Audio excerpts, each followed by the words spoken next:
For number 2, read the chapter and then use some critical thinking. Give your best response to that. Number 6, please look at the Excel assignment first. If you read through chapter 4, the problems in chapter 4 that you'll work through is very, very similar to number 6 here. So after you do Excel, number 6 will be much easier and you'll be able to knock it out pretty quick.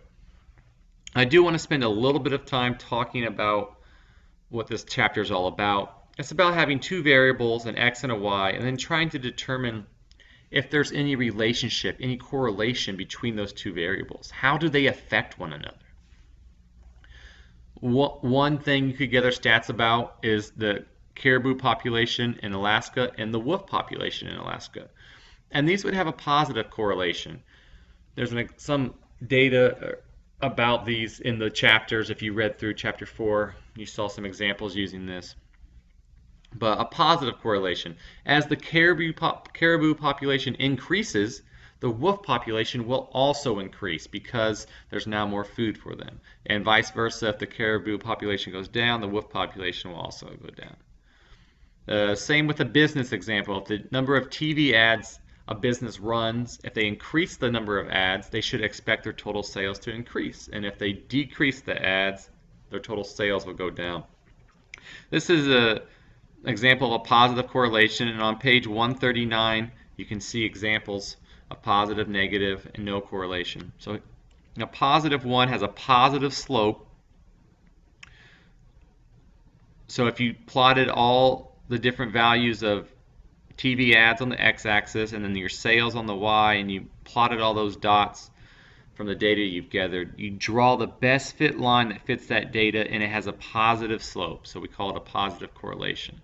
And you can expect as your TV ads goes up, you're getting bigger on the x, the line is going up and you're having more sales on the y. So after you have this line, the reason we do this is now you can kind of predict and make educated guesses for the future, where you could the CEO of the company would look at this line and say, all right, if I'm making this many TV ads, what can I expect for sales? And they'd go up, look at the line, and the line tells them they could expect whatever that Y value is for sales.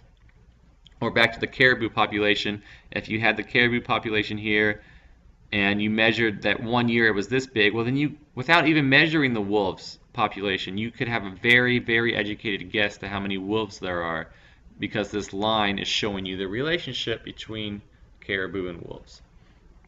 So quickly, an example of a negative correlation could be hours spent in safety training to the total number of accidents at work. So negative, the line's going downward, and that makes sense. As you spend more hours in training, the number of accidents is going down, it's getting less. And less hours in training corresponds to a higher number of accidents.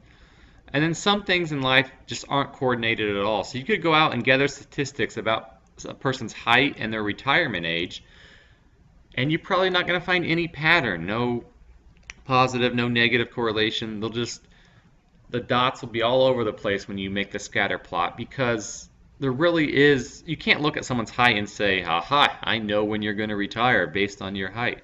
There's no relationship there. It's completely dependent on other factors. So please read through all the chapter 4. Let me know if you have any questions.